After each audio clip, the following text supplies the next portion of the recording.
Hola, hola.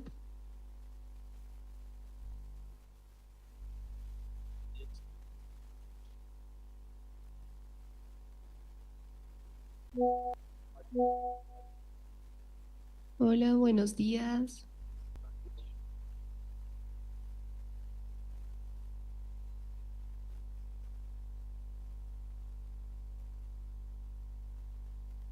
Hola, hola, buenos días. Hola, buenos días.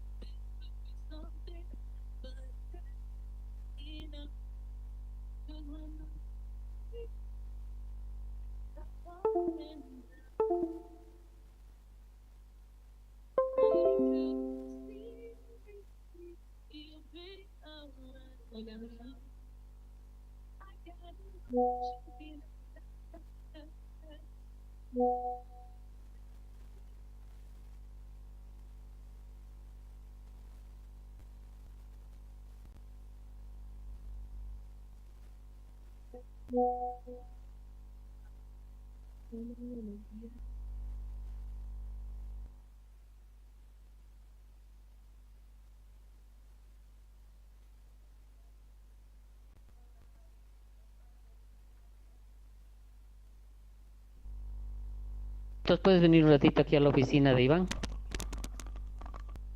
Entonces puedes venir un ratito aquí a la oficina de Iván.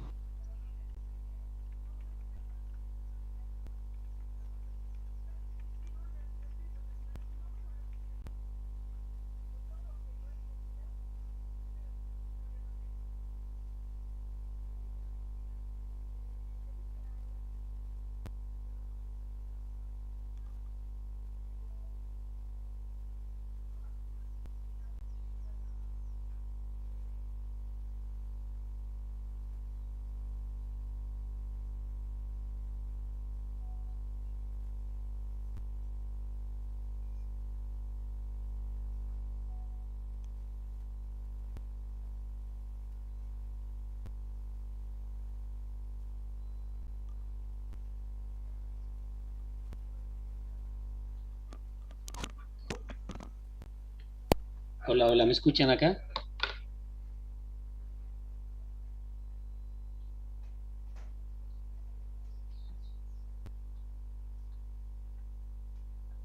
Sí, Inge, lo escuchamos. Ok, gracias.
Ocean Chung from Department of Material Science and Engineering, Uppsala University, in Sweden as opponent of this dissertation. Dr. Luis López Nina from Instituto de Investigaciones Químicas, Universidad Mayor de San Andrés, as member of the Evaluation Committee. Dr. Mauricio Ormachea Muñoz from the Instituto de Investigaciones Químicas, Universidad Mayor de San Andrés, as member of the Evaluation Committee. Dr. Héctor Guzmán as chairman of the dissertation. We also welcome to the supervisor of the doctoral thesis, Dr. Edwin Escalera, supervisor in Sweden, Professor Farid Akhtar from the Department of Material Science and Engineering in Luleå University, and Professor Marta Lena Antti, head of the Department of Material Science and Engineering in Luleå University in Sweden. The thesis dissertation process will be composed of 3 stages. The first stage is the presentation of the PhD candidate's research work between 20 to 30 minutes. A second part, we have questions and discussion by the opponent and the evaluation committee. The third stage is the private deliberation session by the opponent, qualifying committee, the chairman of dissertation, and supervisors, with the subsequent reading of the thesis defense report, being this the conclusion of this academic thesis dissertation. Finally, after this academic act, there will be a protocol act led by the university authorities. So we are going to start with defense. With this dissertation, Lisvania, you can start with your presentation, please. Thank you, Dr. Hector.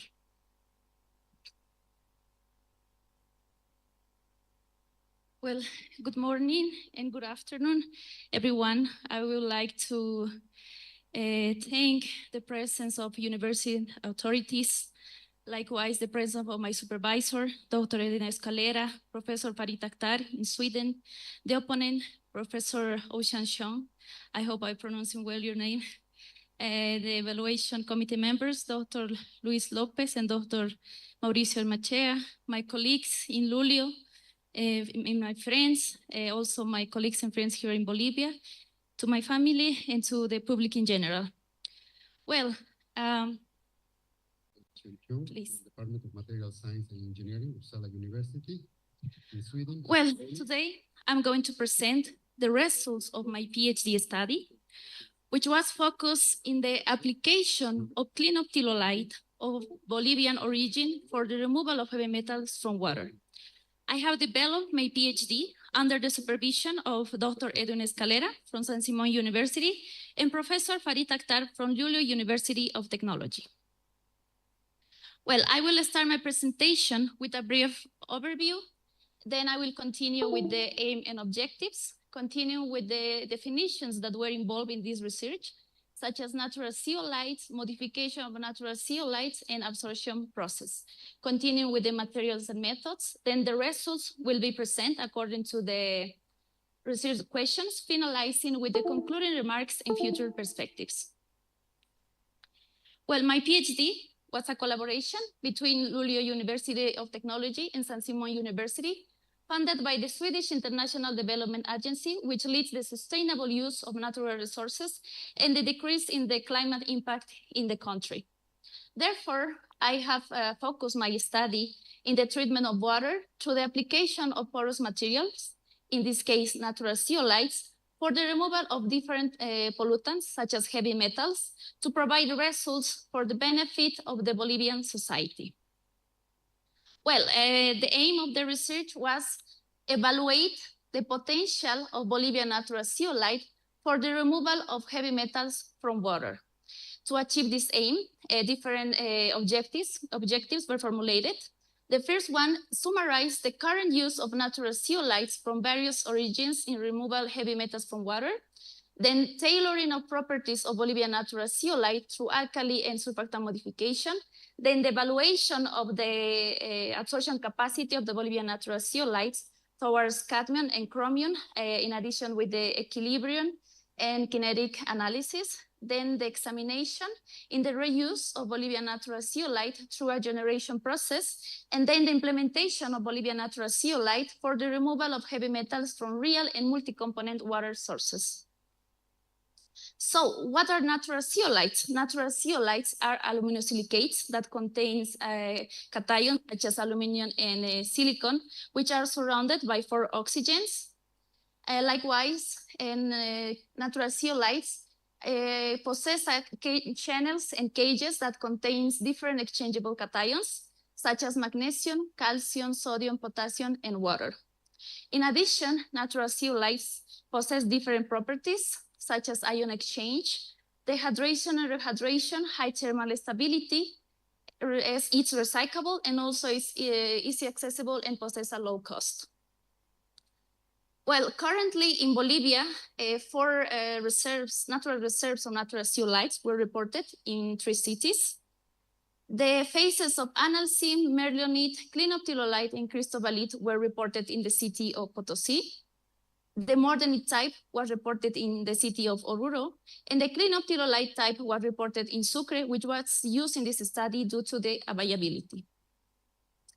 Then the absorption properties of the natural zeolites can be tailored by different physicochemical modification methods. In this study, the alkali modification method and the surfactant modification methods were applied.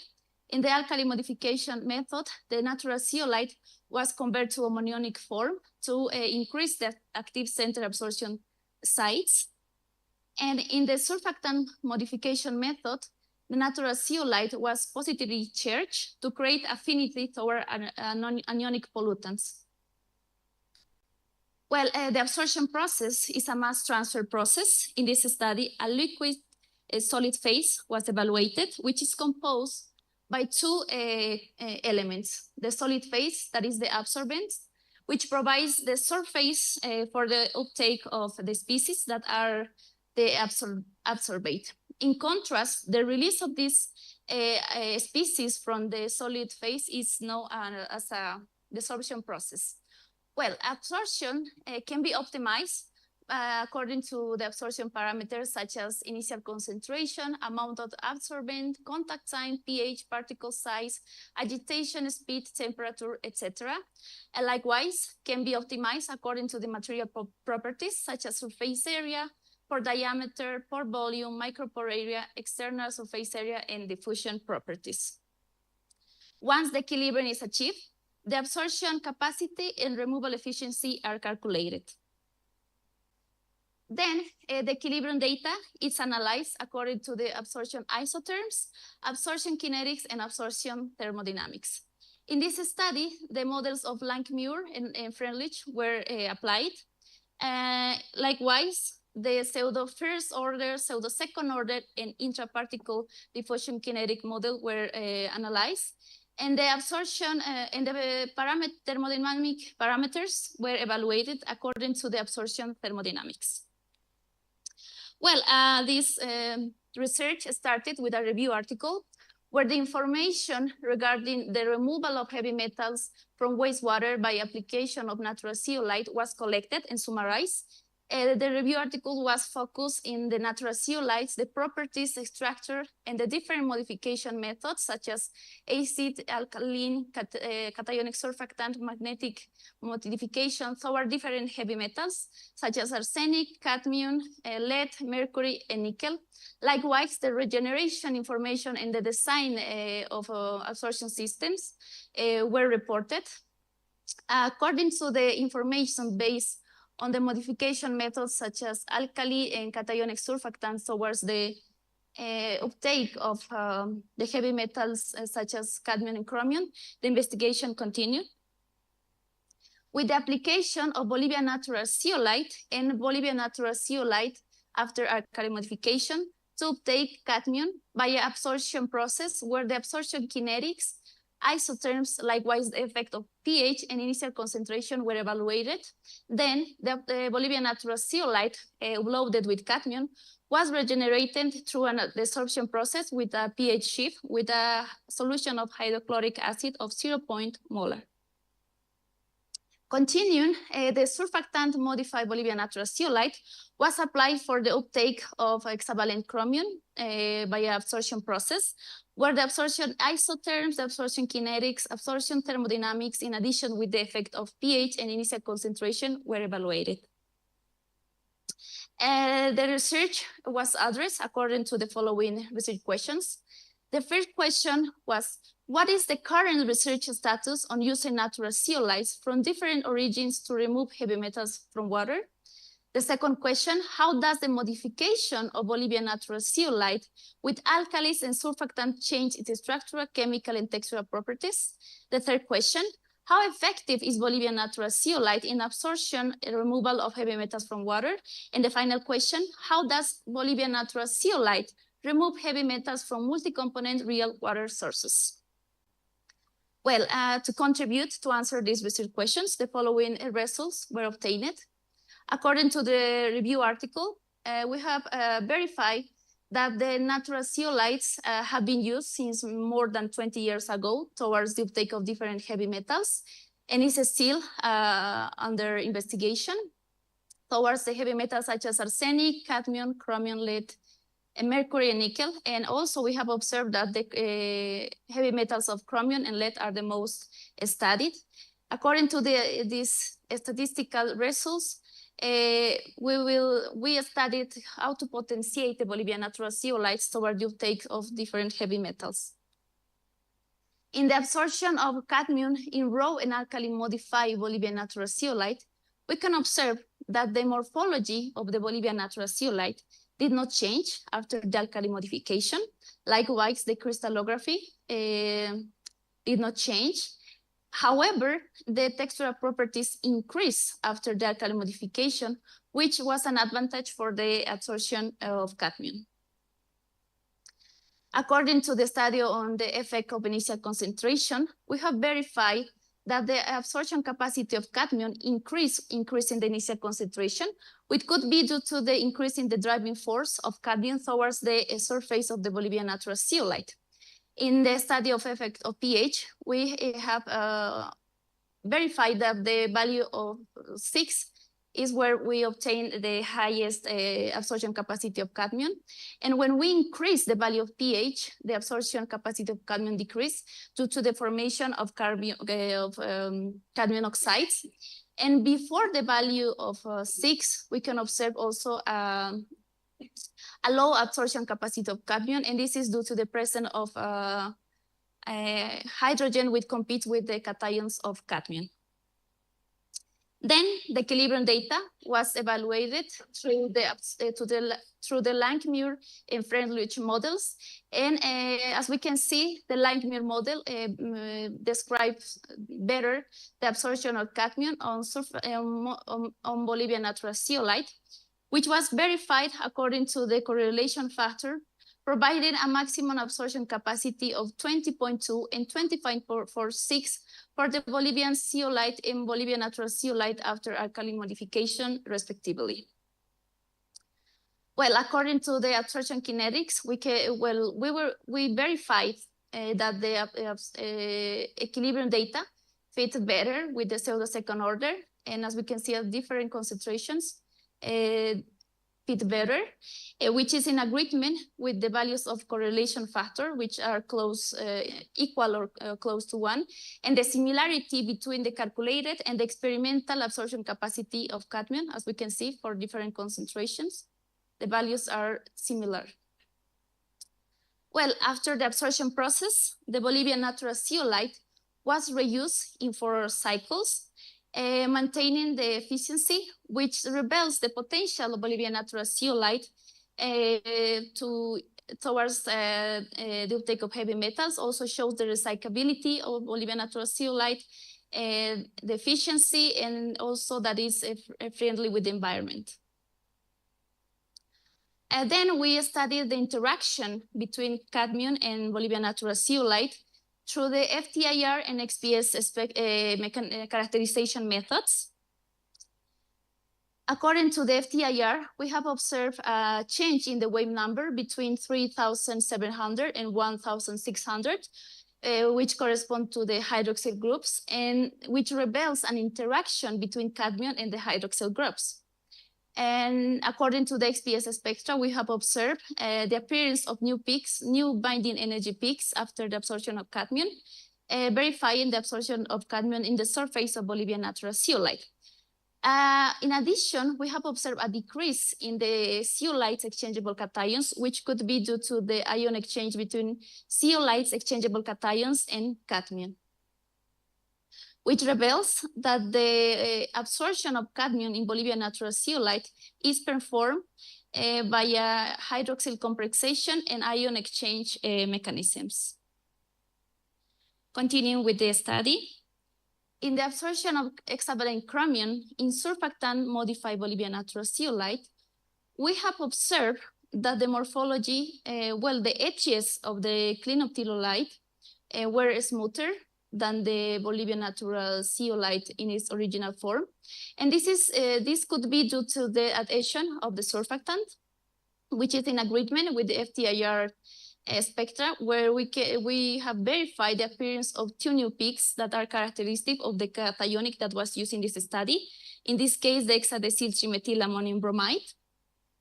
Also, we have verified that there was no change in the crystallography of the Bolivian natural zeolite after the surfactant modification. In addition, the textural properties values, especially the external surface increase, reveals the upload of the cationic surfactant in the surface of Bolivian natural zeolite. According to the effect of initial concentration in pH, we have observed that the absorption capacity of hexavalent chromium is proportional to the initial concentration. In the case of the pH effect, we have observed that chromium shows more affinity in acidic media as a chromate and dichromates, as we can observe in the pore-beige diagram of chromium. And when we increase the pH, the chromium species change, and also the negative in the surface of surfactant modified Bolivian natural zeolite increase, which creates a repulsion through the new chromium species.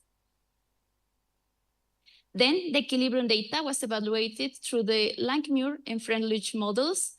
And as we can observe, Langmuir model was the best one that described the absorption of chromium in the surface of surfactant modified Bolivian natural zeolites, which reveals a monolayer absorption in a homogeneous surface, providing a maximum absorption capacity of 17, which in comparison with other natural zeolites, surfactant modified is higher, highlighting the potential of Bolivian natural zeolites towards the uptake of hexavalent chromium.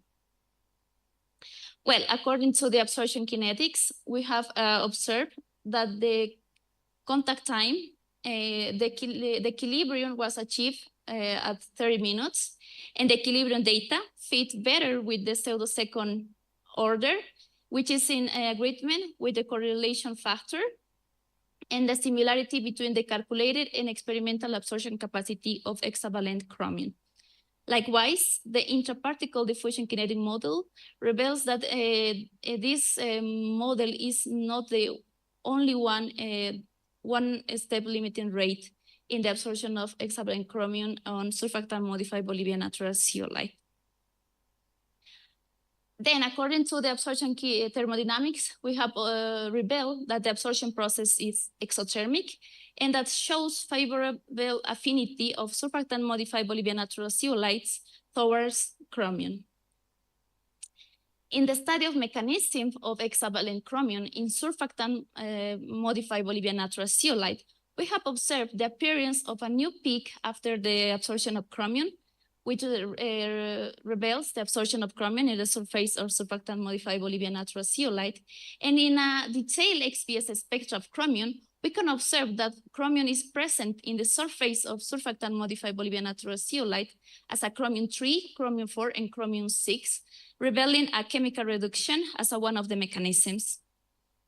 In addition, there was verified or observed a change between in the wave number between 1,000 and 700, which confirms the absorption of chromium, which reveals that the anion exchange, chemical reduction, and electrostatic attractions are the mechanisms involved in the absorption of hexavalent chromium on surfactant modified Bolivian natural zeolite. Finally, the Bolivian natural zeolite was applied in a real water source, in this case, brine of the Salar de Uyuni, which is the biggest salt flat in the world. And as we can observe, Bolivian natural zeolite has shown success in the absorption of different heavy metals from a multi-component solution. which reveals the potential of Bolivian natural zeolites to obtake heavy metals from a single and multi-component solutions,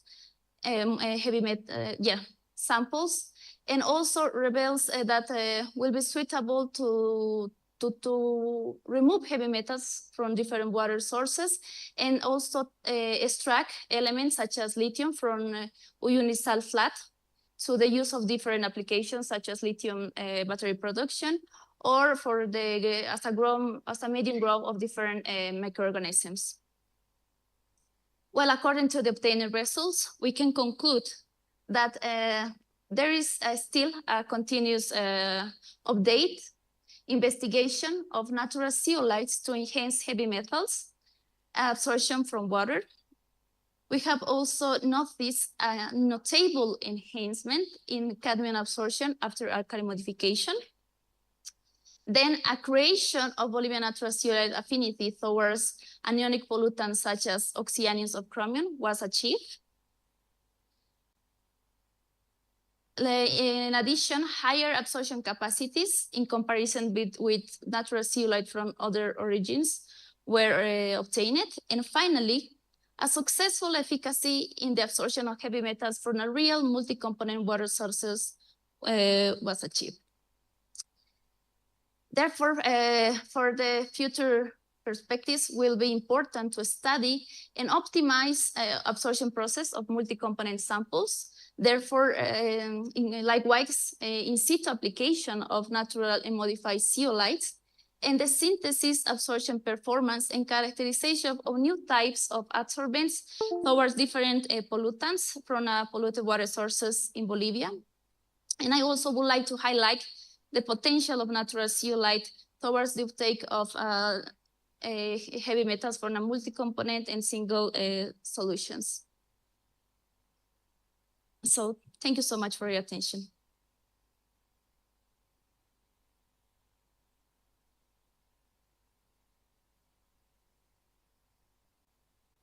Okay, thank you very much, Lisvania. Now it's time to start with the discussion on the questions on the part of the opponent and the evaluation committee. Professor Chung, you can start with the questions and discussion, please. Thank you. Thank you very much for the invitation, and I very much enjoyed your presentation, so thank you for that, and also enjoyed reading your thesis, which is also why I have a lot of questions and things that we can discuss together. First of all, can you hear me well?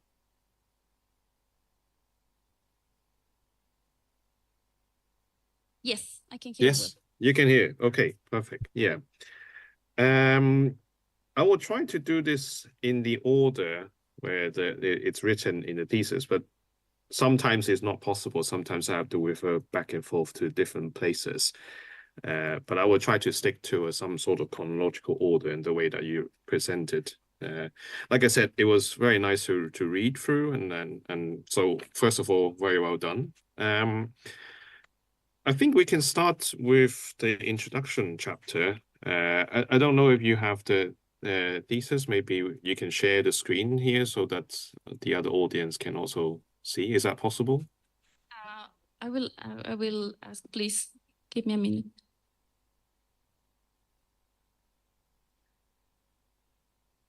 Please give me one moment. Yeah, no problem. Take the time you need. Yeah.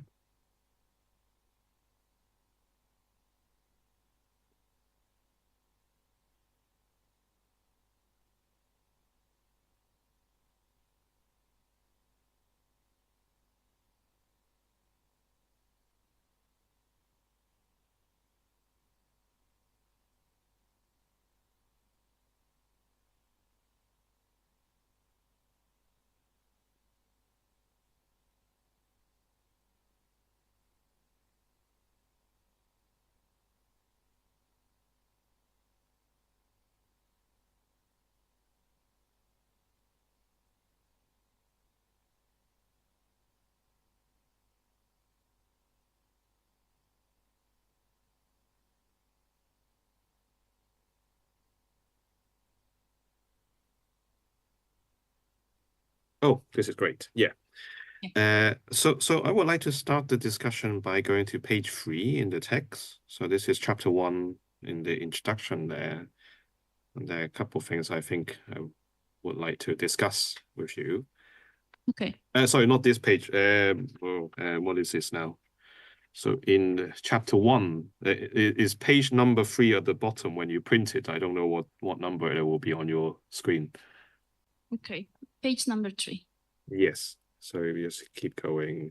Yeah, we're very soon there. There we go, page 3.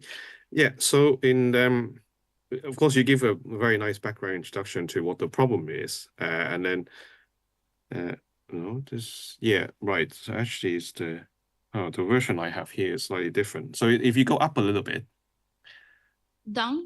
yeah, just go up a little bit. Yeah, that's fine. I can see the text there. So after reference 14 and 15, you have you list a little bit about what current technologies there are, right? So there's like adsorption, chemical colligation, electrochemical treatment, and so on and so on. I wonder, for each of these techniques, are you aware of the good and the bad, so the advantages and the disadvantages of these techniques? And if you can tell the audience a little bit what you understand about these current existing techniques for the same purpose of what you want to do. Yes, well, of course, nowadays there are several treatments to treat wastewater, as well, such as chemical coagulation, electrochemical treatment, membrane separation, oxidation. And among these treatments, I have a selected absorption due to the easy operation and the low cost, because I have observed that the use of the mentioned other methods can include more economical problems, especially here in Bolivia, that we need to find water treatment methodologies that would adapt with the economy of the smaller communities. And also, I have observed that these methods can produce an extra sludge, so will be another problem to treat this sludge apart from the heavy metals that are the objective. Right. Yeah. So do you mean all these different techniques that you have listed here, do they all have the same problem, or do they are they good and bad in different ways, or do they all have the same issues? Yeah. Well, each method has a advantage and disadvantage. So I think will be suitable to study the pollutant that we want to remove, and then see which one will be suitable. Right, right. Yeah, okay, thank you. Okay, so I'll move on to my next question, which is just a couple of lines down there. So around where reference 27, 28 is, that sentence there. So within the absorption, you don't have to move the screen. No, sorry, it's the same page. At the top of your page now, where it says within the adsorption process, the most used adsorbents are activated carbon, biosorbents, carbon nanochips, clay, natural zeolites, and so on, right? Yes. So my question is the same. Can you tell me the advantages and disadvantages of these different types of solvents? Yeah. Well, when we want to study a good absorbent, should possess high surface area, should have a low cost, should be also recyclable, and possess a fast kinetics. So according to previous studies, well, according to the pollutants that we want to uptake, will be suitable to study which one will be the suitable one. However, for example, clays and natural zeolites may be shows lower capacity in comparison with other adsorbents because they possess higher surface area. However, I think that if we study different modification methods, we can potentiate also these natural adsorbents such as clays and natural zeolites. And also the other adsorbents are expensive in comparison with other adsorbents such as clays and natural zeolites. And then if we talk about the agriculture and industrial waste, well, we will generate an extra pollution, extra sludge, so that will be also a problem. I'm just going to, my job is to argue, so I'm going to try to argue that maybe activated carbon actually has all the properties that you're looking for, yeah, and is cheap. But activated carbon is expensive. Is it expensive? Do you have any idea of a typical costs between these sorbents? I consider activated carbon is a relatively cheap sorbent in some sense, but no, please tell me what you think. Yeah, well, this information is because when I was starting the PhD, we bought activated carbon and we compare, for example, with the regions to synthesize mesoporous materials, and it was expensive, more expensive the regions to synthesize mesoporous materials. So yeah, maybe we can obtain activated carbon from other sources, for example, from rice husk, and then we can, yeah, of course, the cost will be cheaper, and we can compare. So what if cost is not an issue? What will be the best sorbent out of this list? As I mentioned, I think we should evaluate which one possesses, as you said, activated carbon has the best qualities for absorption. However, we should evaluate how will be the performance towards the pollutant that we want to uptake. Maybe if we applied activated carbon for absorption of a specific pollutant, and we compare with, for example, carbon nanotubes, then maybe carbon nanotubes will we will obtain a higher absorption capacity applying. So I think it's very important to compare. No, that's a very good answer. Thank you for that. Yeah. Let me see now.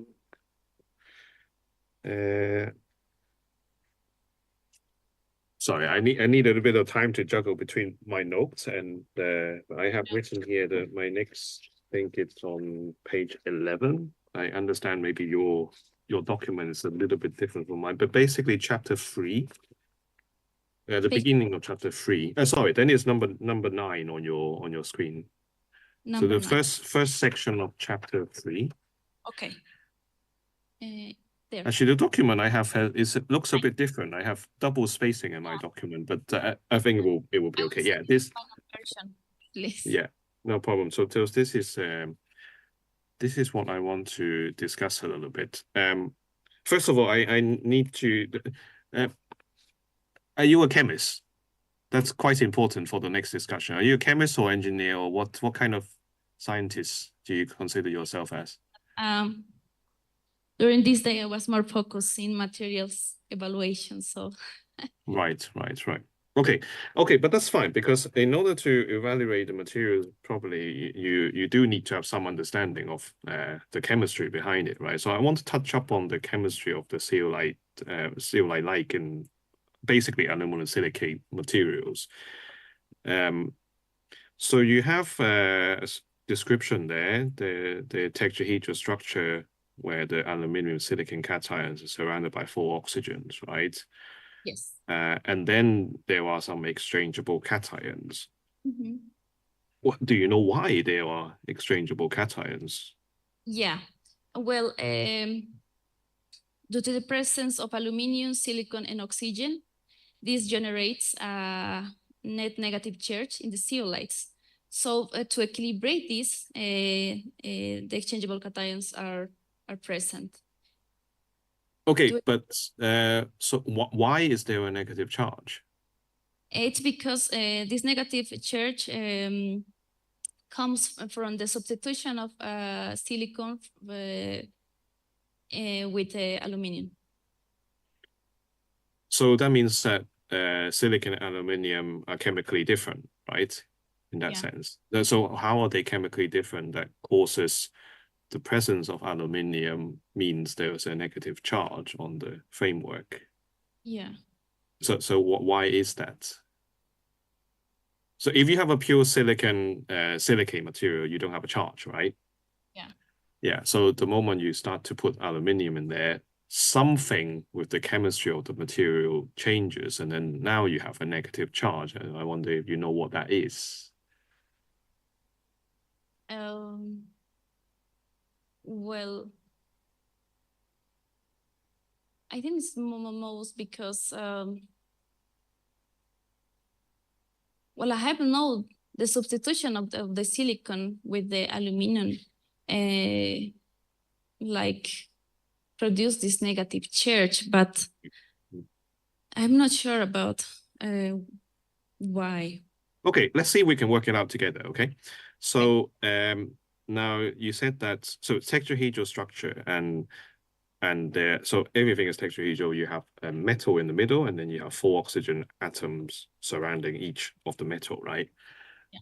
So that means that each oxygen atom is connected to 2 metals. Yeah.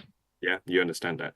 So if you have 2 units, 2 tetrahedral units connecting together, you will have unit 1 being metal with 4 oxygens, and each of the 2 of these oxygens will be connected to the second metal, right? Yeah. So that means that overall you will have 2 metals and what would be 6 oxygen atoms, correct? Yeah. If you think about it like that, if you were to cap, I don't know if you're able to draw such a structure. But let's think about it. Let's think about it differently. So each oxygen atom has 2 connections to 2 metals. And what would be the oxidation state of the oxygen there? Or what would be the charge if you want to think of it like that? What would be the oxidation state of the oxygen atoms? I think it will be -1. Is -1, or would it be -2 because it will be connecting to 2 different metals? Yeah, maybe we'll relate it if it's the metal is mono or divalent. In this case, no, actually. So the oxidation state of the oxygen is 2-. Yeah. Okay. So if it is connected to 2 metals and each of the metal contributes to a +1, then everything is neutral, right? Yeah. Do you follow that so far? Yeah. Okay, so if both metals are silicon, the oxidation state of silicon is +4. Okay. So think about it, you have 2, and then surrounding or the oxygen surrounding it, they are contributing to each of the metal centers with a -1 for each. Yeah, then everything is fine, right? So metal number 1 is silicon. It has a +4. It's connected to 4 oxygen atoms. These oxygen atoms are shared with another metal. So each oxygen atom would give a -1. Okay. So you have +4, -1, and then it's fine, right? And then you have the second one where you also have +4, -1 times 4, and then everything is fine. Yeah. How is aluminum different in terms of oxidation state compared to silicon? It's 3+. Yeah, okay, so it's 3+. So now you have, instead of 4+ being in the metal, you have 3+, right? Yeah. Nothing else changes. You still have 4 oxygen atoms surrounding each metal. Yeah. What happens to the 4 negative charges of the oxygen? They form complex with aluminum. Well, but I mean, according to your text there, you write that the tetrahedral structure of aluminium and silicon, right? So if you have aluminium, you will still have a tetrahedral structure with 4 oxygens, Yeah. right? So now you have aluminium, that's 3+. It's in a tetrahedral format, and that means that it's surrounded by 4 oxygen atoms. Each of them gives -1. Yeah. Is the overall charge balanced or not? Not. So what is the resulting charge of this tetrahedra?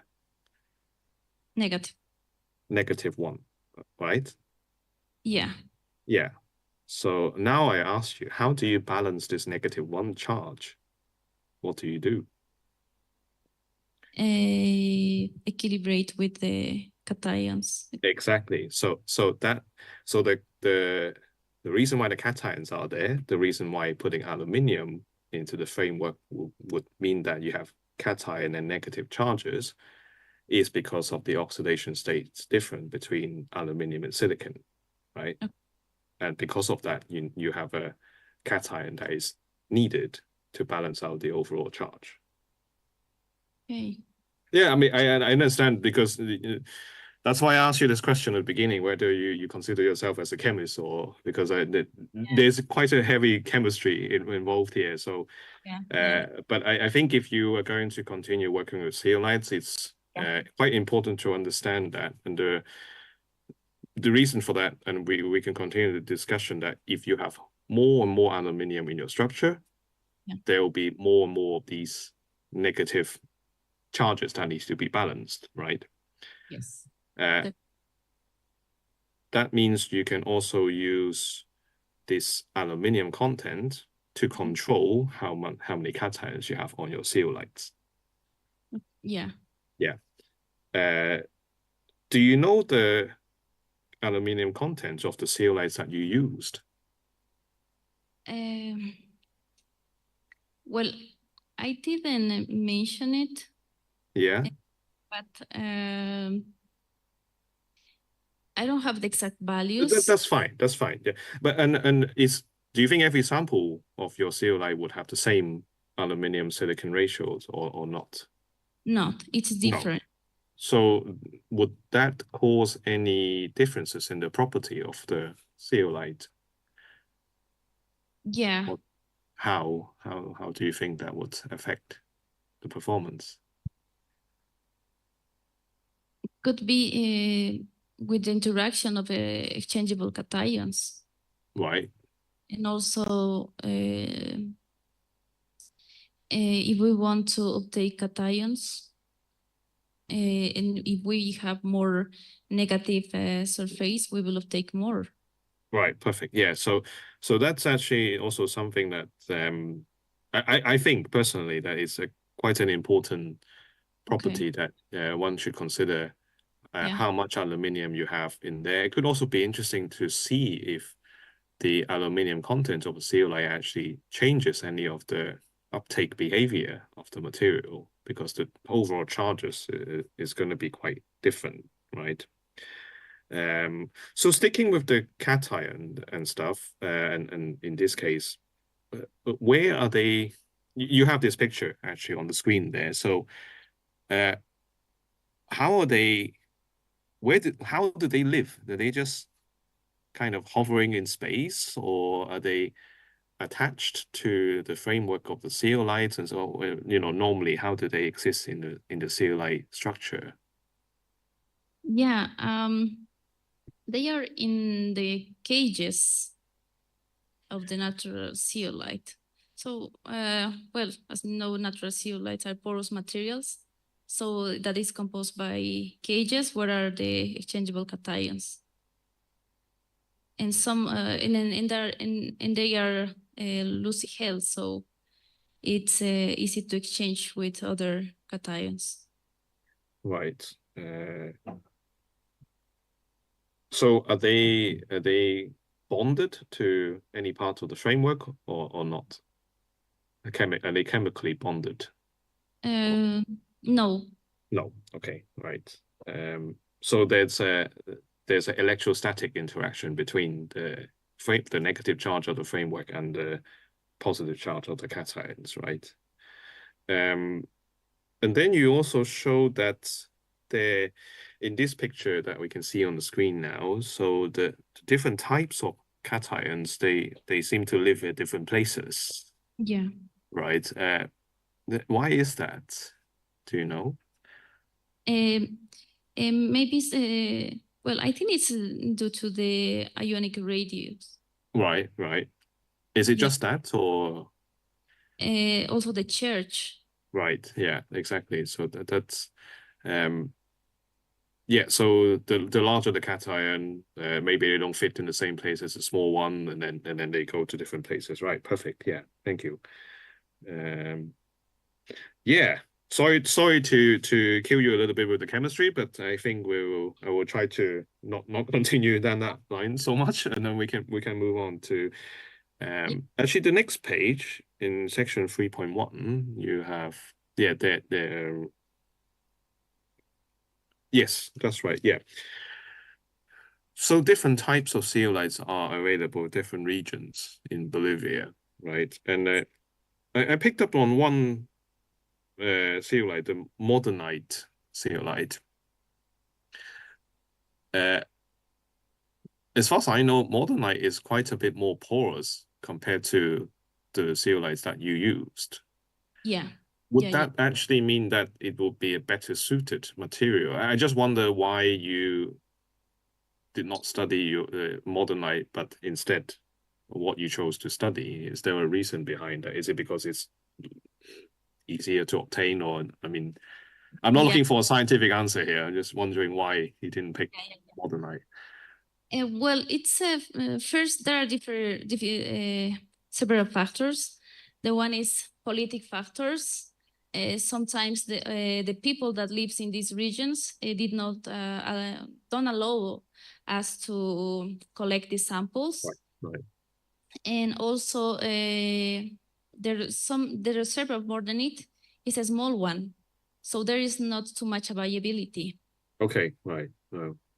In contrast, the Clinoptilolite reserve is huge compared with the other ones, the reserves, and it's more accessible, the collection. Right. Okay, thank you.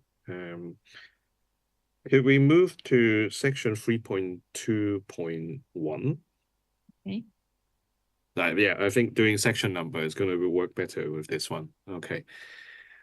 Yeah, I'm a bit curious about the terminology that you use. So you do this process that you call acid and alkaline treatment of the zeolites, right? Yes. When you have acid treatment, you basically change all the cations from whatever they are to basically a proton. Is that correct? So you have H plus instead of all these other sodium plus, calcium plus. You exchange those cations into H plus, right? Yeah. And then you have the alkaline treatment where you basically substitute it with other metals, right? Yeah. Is this process basically the same as ion exchange? As ion exchange? Yeah. Is it the same as ion exchange, this process that you describe here? Yeah. Yeah. It's an ion. I'm curious why you chose the term acid and alkaline treatment, because for me, the meaning of it, acid and alkaline treatment, is a bit different. If you okay, the acid part I can accept, but for alkaline treatment, I would imagine that's when you make something, you surface functionalize something with alkaline properties. But in this case, it's not what's happening, right? Yeah. But for example, when I apply alkaline treatment, the target is to convert the natural zeolite in ammonionic form. And as a previous study reported, if I convert the natural zeolite in ammonionic form with, for example, sodium chlorine, this sodium will be more, will show more affinity towards the uptake of specific cations, in this case, cadmium. So that's why I choose to modify with alkali modification. Right. But when you do the alkaline modification, do you change the acidity and or alkalininity of the zeolites? Yes, because at the beginning the pH of the zeolite is around 7 and 8, but then the pH increase a bit because as natural zeolite is forming a basic source, so keeps. However, if we but we should be careful with the amount of alkali that we use. Otherwise, there will be a dissolution of the structure of the natural zeolite. You answer my next question, but I'm going to ask it anyway. So yeah, exactly on this term, in terms of the stability of the I call it ion exchange process, which is why I picked up on this alkaline treatment, because for me that term is a little bit different from what I'm used to. I would call this process ion exchange. That's why I asked you what you think of it. But if you how does it affect the stability of the zeolite? Let's say that you have your zeolite that you exchange from whatever form to another metal, or in fact, if you use acid.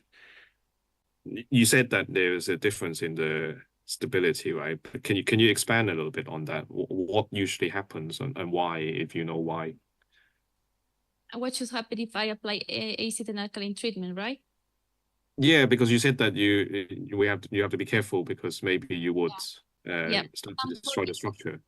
In acid treatment, it could be at the aluminization of the zeolite.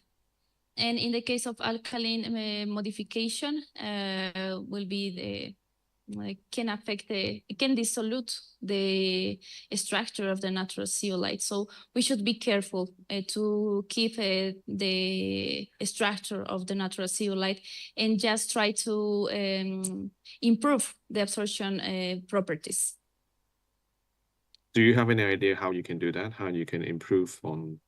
Because you need to do the treatment first in order to get your sorbent, right? So if you cannot do that, then how do you solve the problem?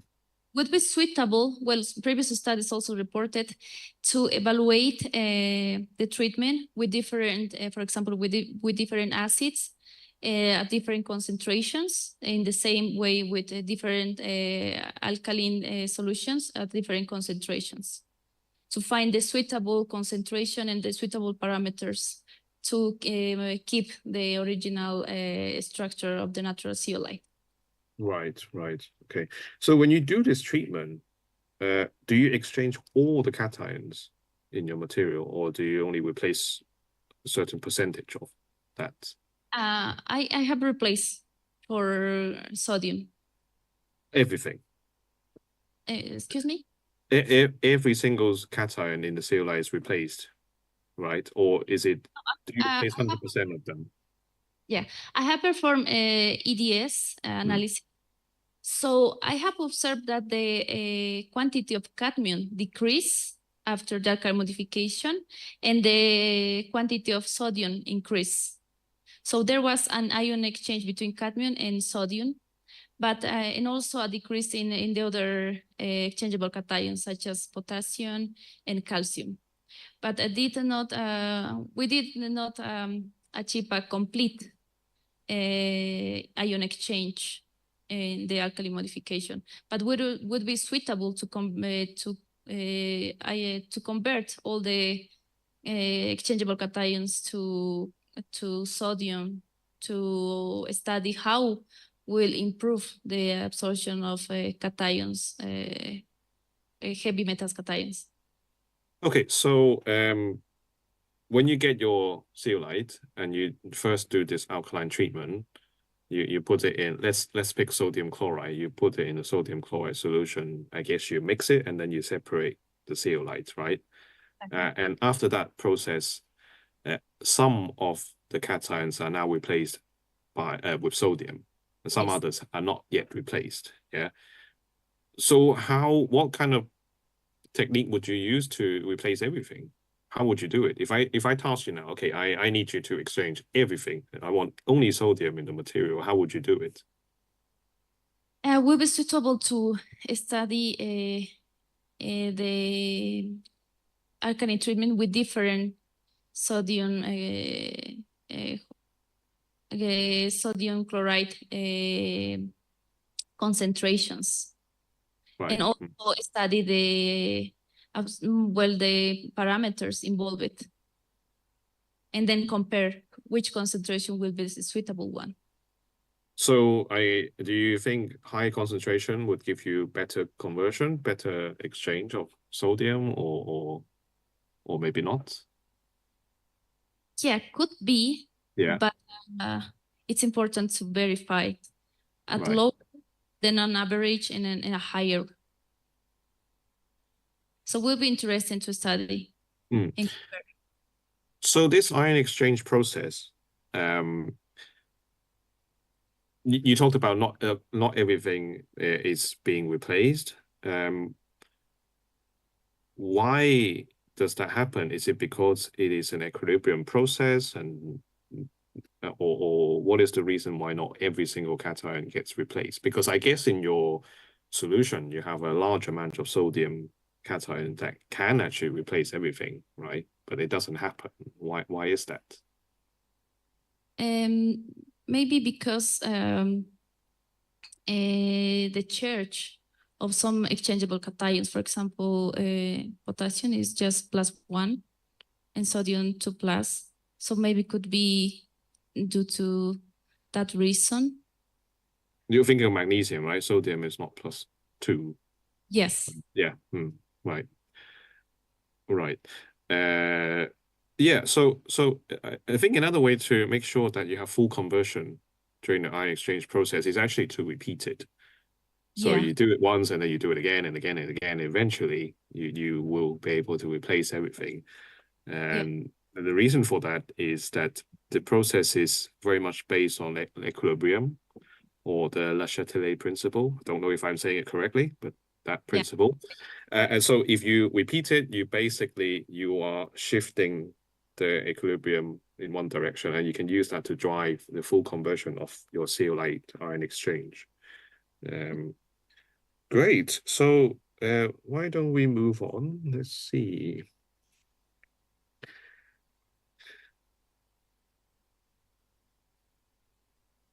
Yeah, I have a page 25. Wait, no, you will be a different page. Let me see what section it is in. 4.3, the regeneration. Page 19. Yeah, this is the correct section here. So after doing your absorption of the metal, you use this here. You use either what is it, sodium carbonate or HCl as a reagent to regenerate the sorbent, right? Yes. So actually, this question is a little bit similar to what we just discussed. I'm a bit unsure the differences between adsorption and ion exchange and alkaline or acid treatment, because I think all these terms actually are referring to the same thing. What do you think? Yeah, exactly. I had the same confusion. Yeah. Because sometimes when authors report the different treatments, they mention absorption, ion exchange, and for me it's the same. Yeah. So, I also had that confusion. Okay, so let's dig a little bit deeper into these terms. And I don't have the answer to the question. I have my opinion about this, but which is the most correct term? Because it must only be one. That these different words cannot all describe what we are talking about perfectly, right? So there must be one term that most fitting for the process we're talking about. And what do you think? Which term would you say is the most fitting? I think absorption, because the pollutants are added in the surface of the natural zeolite. And the mechanism then could be the ion exchange. Okay, so if we take the term adsorption, adsorption also can be divided into physisorption and chemisorption. Yes. So what do you think you have in your case here when you do this process?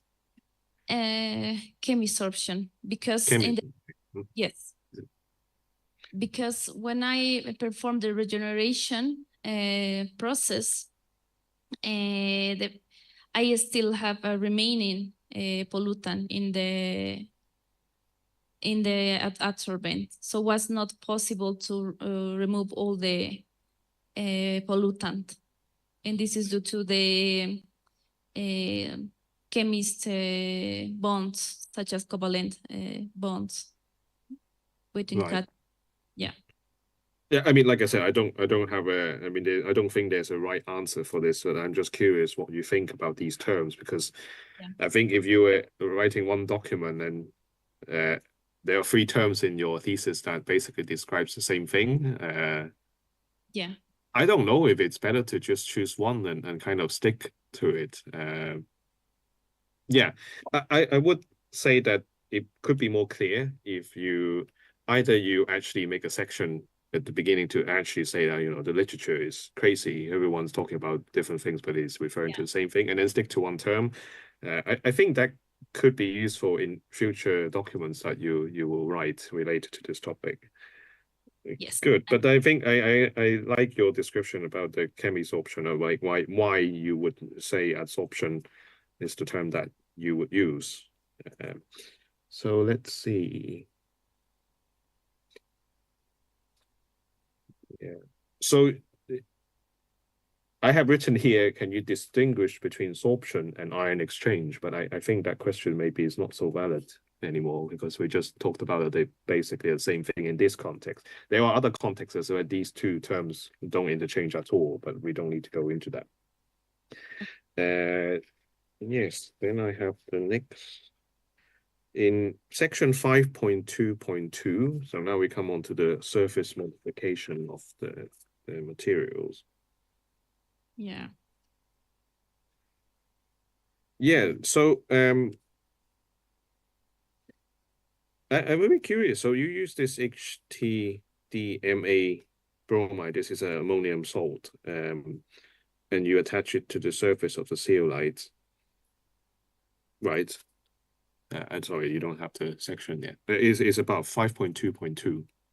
Yeah, page 23. Yeah, there, right? Ah, yes, yeah. Well, oh, yeah, exactly. Yeah, so, how are these molecules attached to zeolite? Yeah, it occurs in 3 phases. So first, it's external. The surfactant is absorbed in the solution, then goes through an external diffusion for the where the micelles are formed, and finally there is an interaction in the framework of the natural zeolite with this cationic surfactant. What kind of interaction is that? Because I think if your zeolite has a negative charge that is already balanced by the cations, there will be no other. Yeah, so charges. This cationic surfactant contains a hydrophilic head and hydrophobic tail. So this hydrophobic tail interacts with the negative negative charge of the surface of the natural zeolite. Right. How strong is that interaction? Would be suitable to study the external cation exchange capacity, but we did not have time to perform it. But for investigation, would be suitable to evaluate how strong is the interaction. However, with the XPS analysis or the FTIR, we have observed that it was sufficiently attached. Right. So if I just wash your zeolite with water, I mean, it should not just detach itself, right? Yeah. Yeah, right. Okay. No, I understand. Thank you for that. Right. I'm not done yet, but we're almost there. Yeah, so you have your zeolites, and I saw that in the presentation you showed that you compare the performance of your, if I remember correctly, it's this one that this surface functionalized one that you compare with other sorbents to see how they perform. But all the other sorbents that you presented were also natural zeolites that have been modified, if I remember correctly. Yeah. I wonder how these materials as sorbents compare with other sorbents that people study, whether it's totally synthetically made or very expensive sorbent, it doesn't matter. I just wonder the performance of the materials that you produce here, where are they on the scale compared to other materials, just in terms of performance? So I'm not considering costs or how easy they are to make, just the performance itself. Yeah. So do you mean can you repeat the question? Yeah. So if I were to ask you, okay, excellent material, but how good is it compared to other sorbents that other scientists study? Whether it's activated carbon and so on.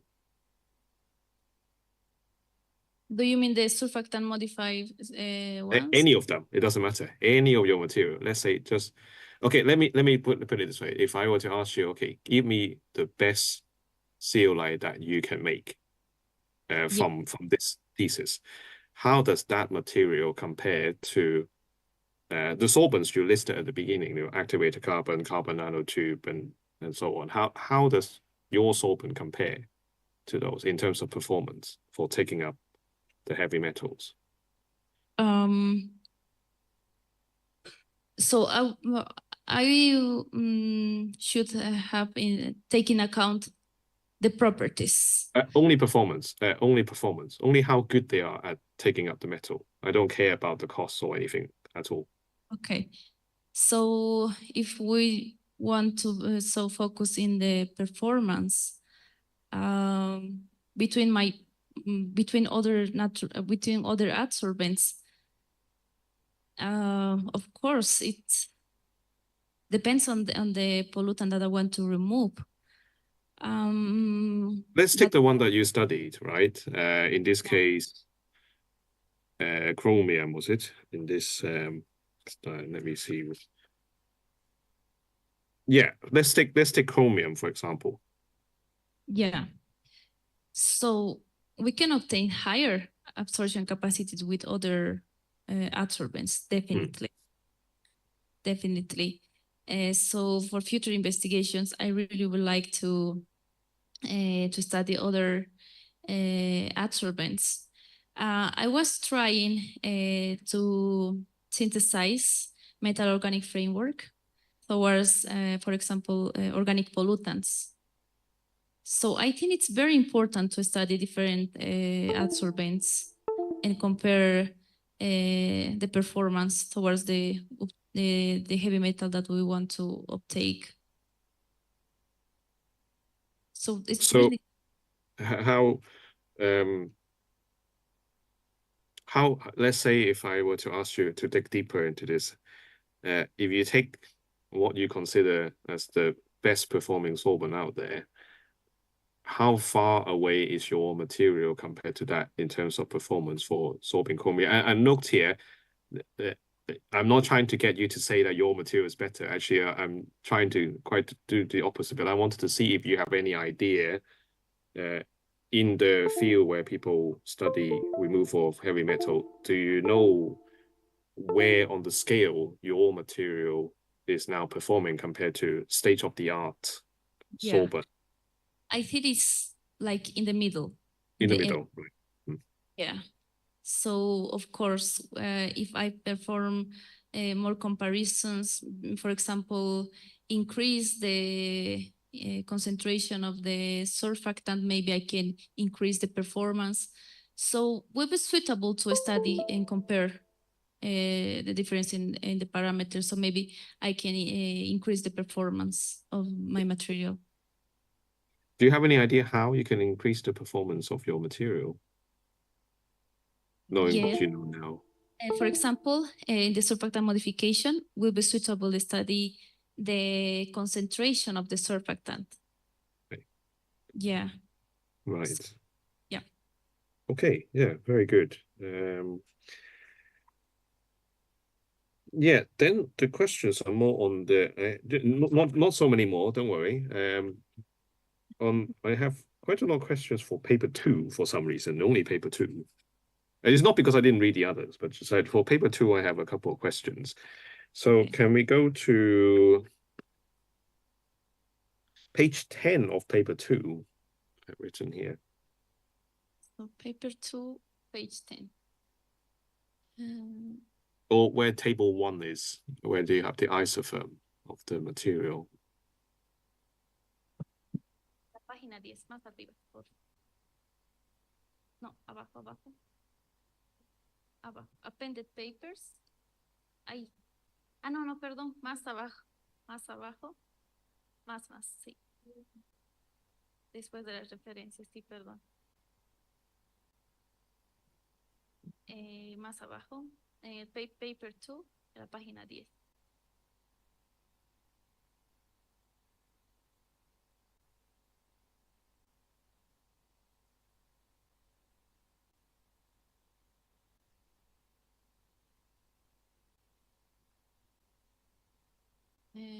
Yes, there, this one. Yeah. So I have a couple questions related to this. So surface area of the material is 26 square meters per gram, right? Yes. I would say in terms of porous materials, that's considered quite low. Yeah. Yeah. So how important is this, I will call it the nitrogen porosity. How important is the nitrogen porosity of your material in terms of how it performs in these applications that you looked at? How important is the surface area? Yeah, or porosity in general. Yeah. I think when we study natural materials, there is this weakness because there are a lot of impurities. So, for example, if we compare with a synthetic one, the textural properties would be better in higher values. But I think it's possible to increase these textural parameters with different modification methods. I think there is more potential to increase the performance and the use of these natural adsorbents. But does that mean the porosity is very important for why? Why is that? Because then if the material is more porous, we will have more gauges, so more space for the absorption of the pollutants. Right. Now here's a bit interesting now, what you just said, because when you absorb, let's take chromium, okay? When you absorb chromium, yeah, sodium has to come out from the material, right? And then chromium can replace the sodium, right? Yeah.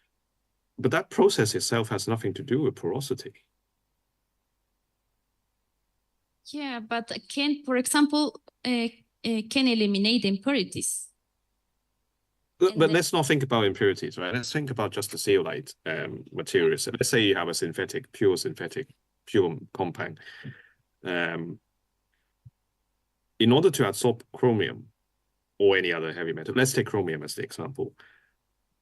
One chromium cation that goes into your zeolite, chromium is 2+, so 2 sodium has to come out, right? Yeah. Yeah. And the process of doing this ion exchange or absorption, the capacity of the zeolite actually has nothing to do with the porosity itself, right? Because you need to have sodium that can exchange for chromium. So the property that has nothing to do with the porosity of the material, if you have a very, very porous material with no sodium, it's not going to take up any chromium, right? Okay. So I don't know. I'm wondering because you said that the porosity would increase the capacity. yeah. But would it really increase the capacity?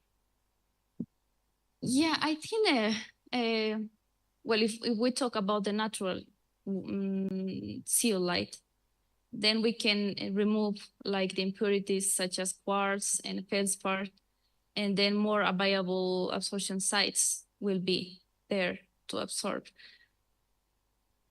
But what if it's a natural synthetic If it's a zeolite? one, yes, but I think there will be more space. If higher it's the, for example, if higher is the surface area, higher could be the absorption capacity. Right, right. So let me ask you in a different way then. If you're going to design a zeolite now, you have all the resources in the world, you can design whatever you want and it's going to work. Would you rather have a zeolite that has very high porosity and surface area, or would you rather have a zeolite that has a lot of sodium cation? Which one will perform better? I think with more sodium cations. I think these properties are more suitable for the absorption of gases than for which property, sorry, which property? the textural properties such as surface area for diameter are more suitable, more related for the absorption of gases than Right. for metals or for liquid media. Yeah, so actually the porosity is not as important as the number of cations available, right? Yeah, right. I think that's quite it. Yeah, that's kind of where I wanted to arrive at in some sense. You for these applications, it could be. It seems to me that the more cations you have, the better. Yeah, exactly. But porosity could also be important for one other reason. Can you think about why? I think it's most related to the availability of more gauges and channels. Right, channels is an interesting word. So if you have a material, let's say that now I have two different zeolites, okay?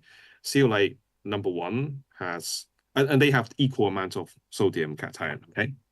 The first zeolite has very low porosity. The second zeolite has very high porosity.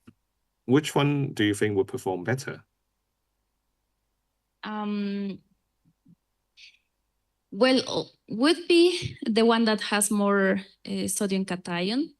They both have the same amount of sodium cation. Only difference is porosity. Only the porosity. So yeah. then, the one that is has more sodium cations, but it also depends in the mechanisms, because sometimes it's not just ion exchange. There are also like the complexation. Right. Okay. Okay. But okay, let's think about that a little bit further, right? If you have a chromium cation in the solution that you want to take up, the chromium cation has to move into the framework of the zeolite, right? So it has to physically, jump through these different cages and so on. And then when it gets to the correct site, it gets exchanged with the sodium cation, right? Yeah. So, and you study this a little bit. You study quite a lot about the kinetics of the material, right? So what can speed up or slow down this process of the diffusion of the cation? Can you repeat, please? Yeah, so now you understand I'm referring to if you have a chromium cation that you want to take up with your zeolite. So the chromium has to physically move into the zeolite structure and then be exchanged with sodium. That process, there's a lot of mass transport or diffusion and so on, right? So thinking about that diffusion process, if you want to have a material that can perform well, would you rather have a zeolite that has no porosity, no channels, or would you rather have a zeolite that has high porosity and very free, large channels for diffusion? Okay, well, I studied the absorption of chromium in a surfactant modified Bolivian natural zeolite. So the uptake is just in the surface of the natural zeolite. So then the porosity is not relevant. Right. But if hypothetically I have two zeolites in front of me, one has high porosity. I have one zeolite has high porosity, and the second zeolite has very low porosity. Which one would the chromium be more easily absorbed? They have same amount of sodium cation, so only difference between these two zeolites is the porosity. If you are the chromium cation and you need to diffuse into this zeolite, would you rather go to the one that has low porosity or the one that has high porosity? So if I take a chromium in a alkaline modify. Yeah. Okay, well, there won't be a affinity because the charge of the chromium is negative, is present in water as oxyanions. But if I I have performed the uptake of cadmium in alkali modify natural zeolite in paper 2. Right. And 3, I have performed the uptake of chromium in a surfactant modified Bolivian natural zeolite. So if I want to analyze the uptake of cadmium in a one natural zeolite that has higher porosity than other, I think will be suitable to use the one that has high porosity, because then there will be more sodium cations in the framework of the natural zeolite. Okay, yeah. So if a zeolite has high porosity, it also means there's more space for diffusion of the cation, right? Yes. Yeah, so actually it means that porosity of zeolite could also be quite important in the performance of the material. So the amount of sodium available is very important, but porosity could also mean that the process might happen faster because it's more free for the chromium or whatever metal to diffuse through the zeolite framework, right? Thank you. I'm almost done. Yeah, so still on this figure here. Yeah. So I'm curious why the yeah, you don't have to move, it's okay. You also mentioned this. So after the alkaline treatment, the surface area went up, and in this case, it went up by 20%. It's pretty significant. Do you have any idea why? Why the surface area increased? Yeah. I think because as I mentioned, the impurities were removed, so there was more viable space. Right. Okay. So the original zeolite that you get from the source, what kind of cations does it have inside? Is it a mixture of magnesium, calcium, or what is inside? Yeah, it's a mix of calcium, magnesium, sodium, but there is more cadmium. Right. The cadmium is already in the natural zeolites when you get it. Is that right? Yeah. So cadmium is quite heavy, right, compared to these other metals. Yeah. So again, when you take like the two zeolite scenario, we have zeolite number 1 and zeolite number 2, and they have exactly the same structure, okay, exactly the same amount of negative charge, okay.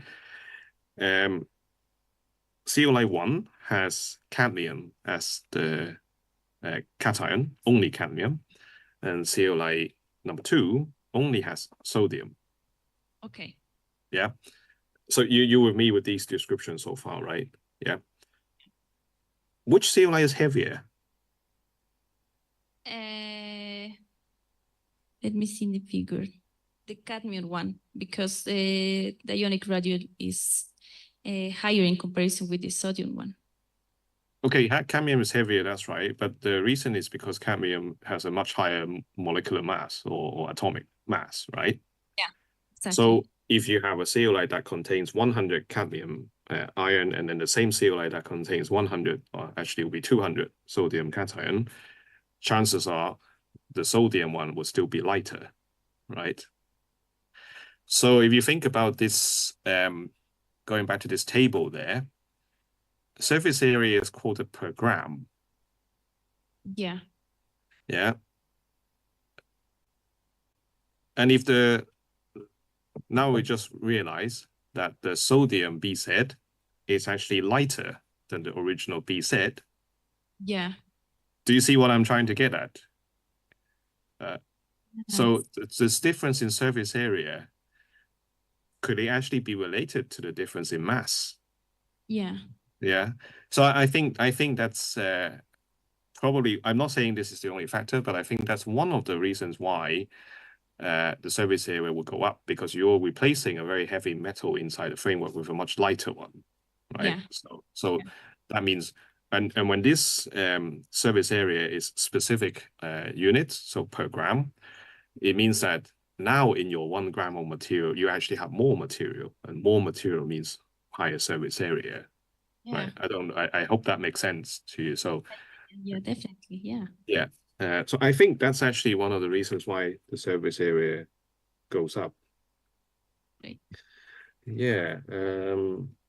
Oh, then one very last question. And before I finish, I think I'm still okay with the time. Just one last question. Can you show your slides now? The slides. Okay. Yeah, the presentation that you have on slide number 25.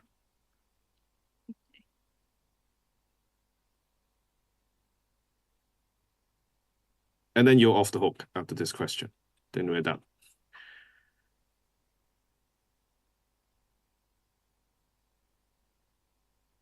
$26, right? 25. Okay.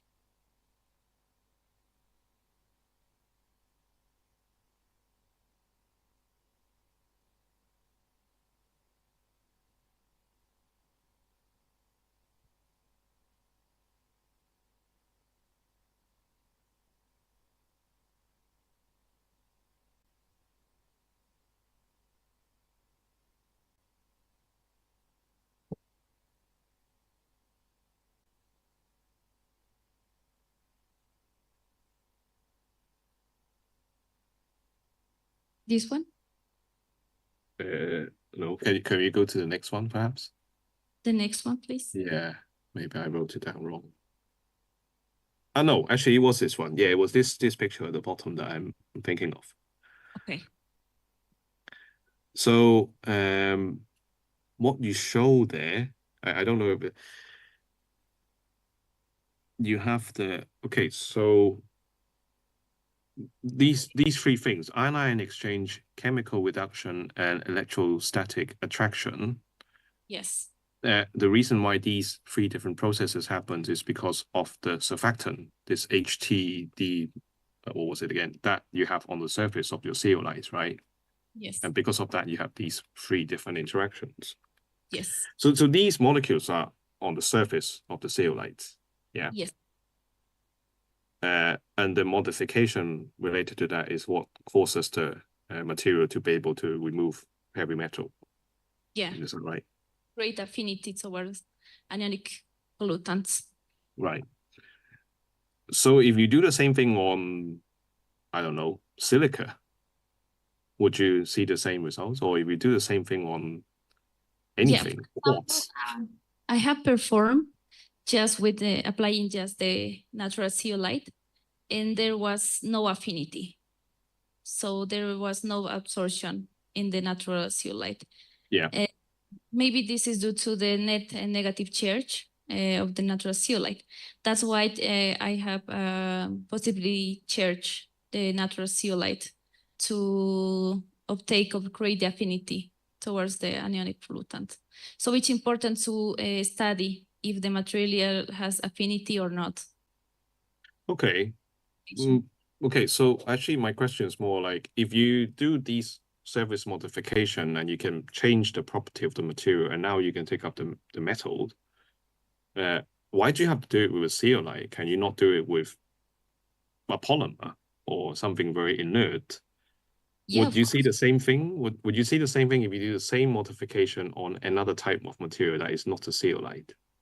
Yeah, I have read previous studies that there are also surfactant modified So yeah, we can apply this surfactant modification and see how the material will improve the absorption performance.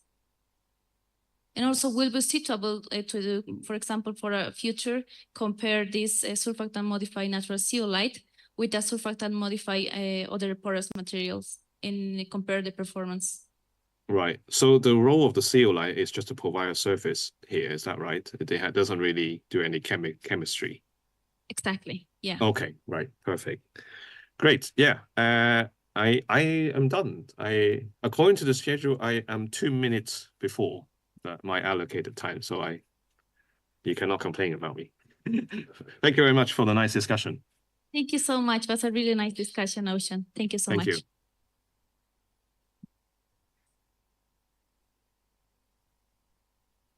you. Thank you very much, Professor Young. Now we are going to give the word to Dr. Luis Lopez Nina. Please, you can start. Oh, okay. So Dr. Mauricio Armachea, please, you can start.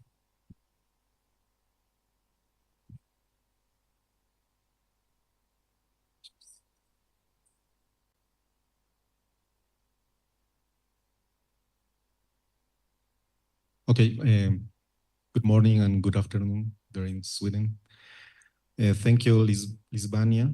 It was a very good presentation. I have some questions and I will try to use my time to ask all my questions.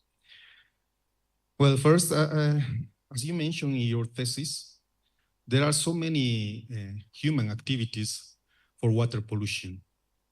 And one of my questions is, which is the principal human activities that pollute water with heavy metals here in Bolivia?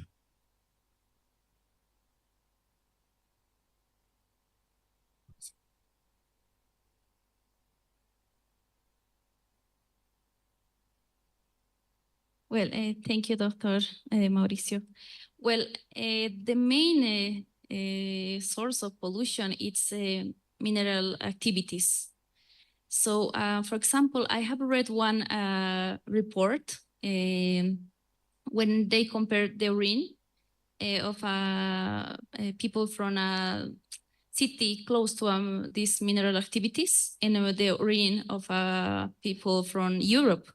And the quantity of arsenic was very, very, very high in comparison to the European people. So I think the main pollution source is mining activity here in Bolivia.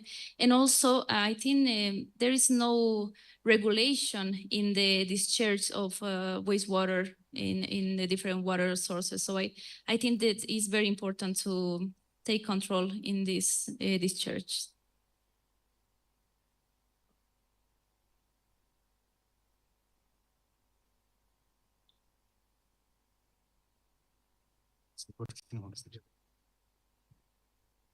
Yes, thank you. That's a good question. Answer. So this question is because if you know what are the main physicochemical characteristics of these waters that came from mining activity, do you know, for example, how much is the amount of heavy metals, the pH or the redox potential? Well, I don't have the exact values, but according to previous report, the quantity of arsenic is quite high, and also this varies according to the season during the year. Yes. And now my question is, if you know that the principal activity is mining for heavy metals pollution, why do you use a brine from Uyuni salt flat, which is not affected by mining? Well, at the beginning, one of the objectives was to coordinate this study. So the first step was to first remove the heavy metals from Uyuni salt flat to create a grow medium for the production, grow medium for the microorganisms to produce ectoin. So then use this biggest natural source that we have to potentiate it. But also I have collected samples from rivers close to Oruro, from Machacamarca in Popol River. I have performed the experiments towards the uptake of arsenic. I didn't mention in my thesis, but I would like to continue this investigation. And yeah, the quantity of arsenic was quite high. Also lead, and the most dangerous heavy metals, the concentration was high. And we have obtained a reduction in the concentration of arsenic after the application of this surfactant modified natural zeolite, because also arsenic is present in water as oxyanions.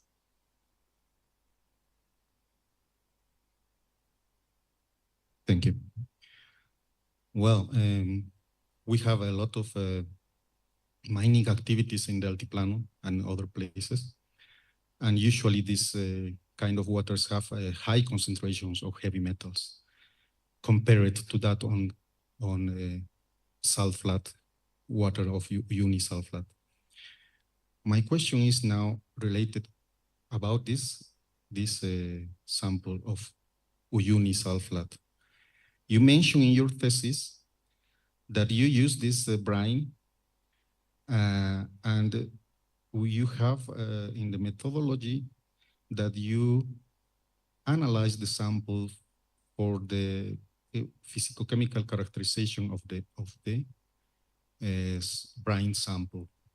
But in the thesis is not, you don't show the results.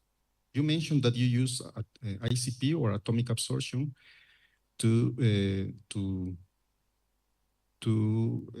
determine the concentration levels of heavy metals.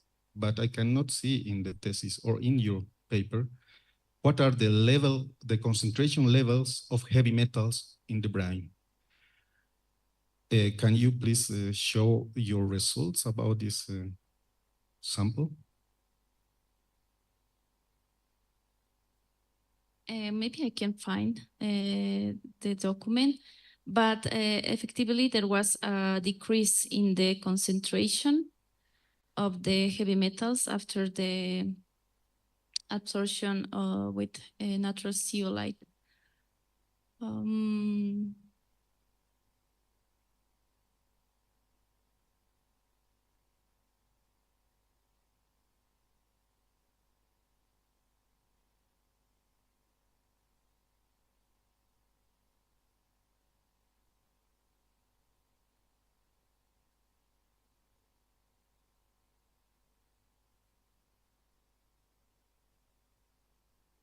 Maybe will take me some minutes to find the data, please.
Yes, for example, here will be a bit difficult to share.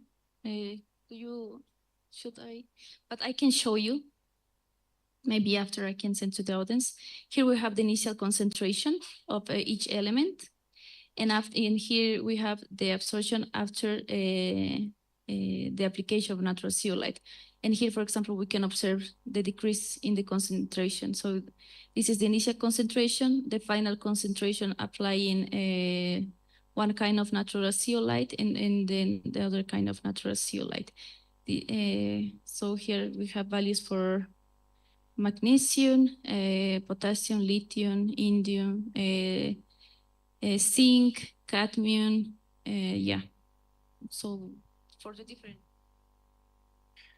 Yes, it's very important that you should put this table on the thesis as in the paper, because you mentioned that you can reduce the concentration in water in a percentage, but we don't know if the amount, the concentration of heavy metals. So if it is very low, so it is more easy to remove in percentage.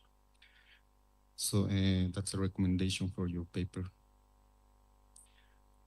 Now, I have another question related with the materials. Let me check.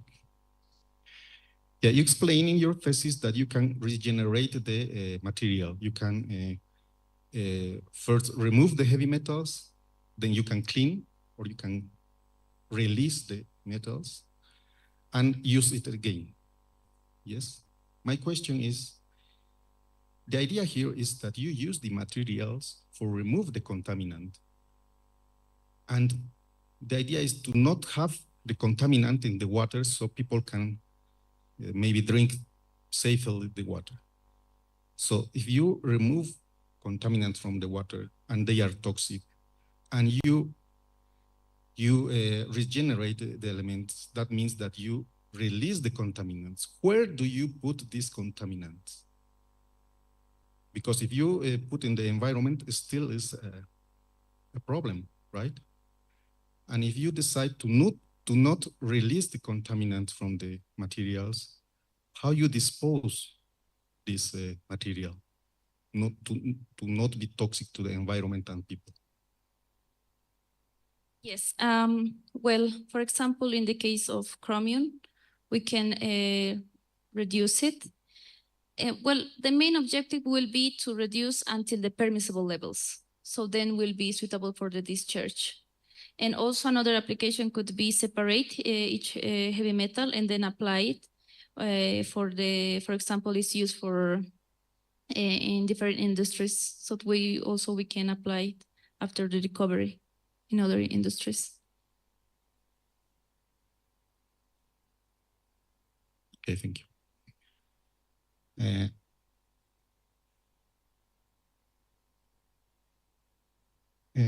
Can you show, please, the presentation on that diagram where you show the absorption capacity in percentage of the heavy metals? That bar, I don't have the. Yes, that one.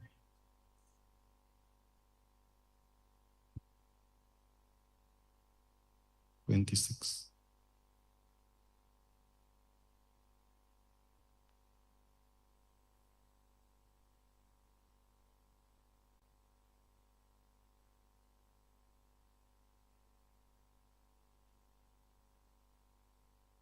Yes, that one.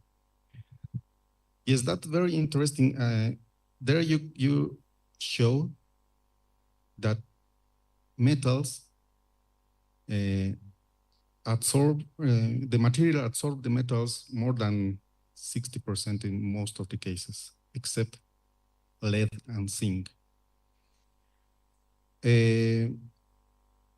First question is, why, for example, zinc absorb less than, for example, cadmium? If there is why is the difference? Both are bivalent elements, right? Yes, it's maybe, well, related with two concepts. The first one is according to the properties such as charge and ionic radius. So maybe the ionic radius of zinc is less than the other heavy metals, and also the quantity that is present in the brine. The quantity of zinc was less in comparison with the other heavy metals. For example, we have obtained higher absorption capacity of nickel, and it's because there was a higher quantity of nickel in the brine solution.